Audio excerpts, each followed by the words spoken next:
अकोल्यात शेतकऱ्यांच्या विविध मागण्यांसाठी शेतकरी एल्गार मोर्चाचं आयोजन करण्यात आलं होतं।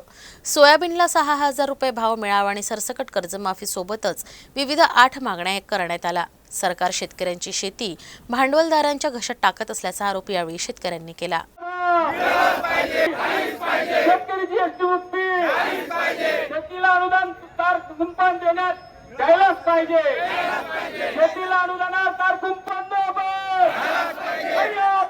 सरकारचं करायचं काय?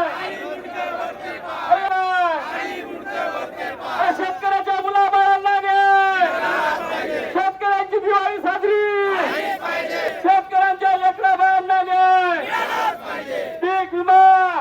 मी सर्व शेतकऱ्यांना विनंती करतो की हात उचलून पाहिल्यापेक्षा या मोठ्या पदावर हा कोण्या पक्षाचा शेतकरी एल्गार मोर्चाचा जय जवान जय जवान पीक विमा आमच्या हक्काचा, पीक विमा आमच्या हक्काचा,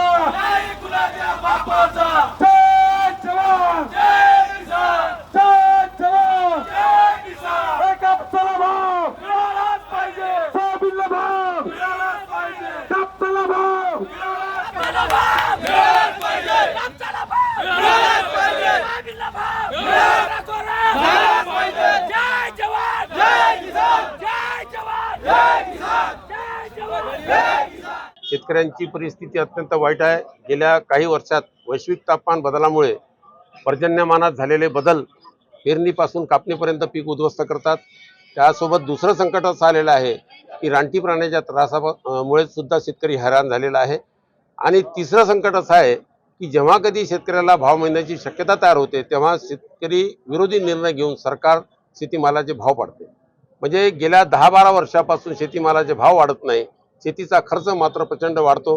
म्हणून बार्शी टाकळी येथील शेतकऱ्यांनी आम्हाला 6,000 रुपये किमतीत, ही मागणी काही गैर नाही, 6,000 रुपये प्रति क्विंटल आमचा सोयाबीन घ्यावं, रानटी प्राण्याचा बंदोबस्त करावा, 24 तास वीज द्यावी, 90% अनुदानावर तारकुंपण द्यावं। कारण मी जिल्हा परिषद सदस्य जिथला आहे तिथं मी ती योजना राबवलेली आहे, ती योजना राबवायला यांना काही हरकत नाही। आणि तो फंड सुद्धा शेतकऱ्याच्या म्हणजे सरकारच्या तिजोरीतून जात नाही, वन विभागाच्या तिजोरीतून जातो। अशा जीवघेण्या संकटात सापडलेल्या शेतकऱ्याला सरकारने तात्काळ मदत करावी, अन्यथा या शेतकऱ्याची शेती भांडवलदार यांच्या घशात घालण्याचं एक कटकारस्थान असू शकते असं आमची शंका आहे।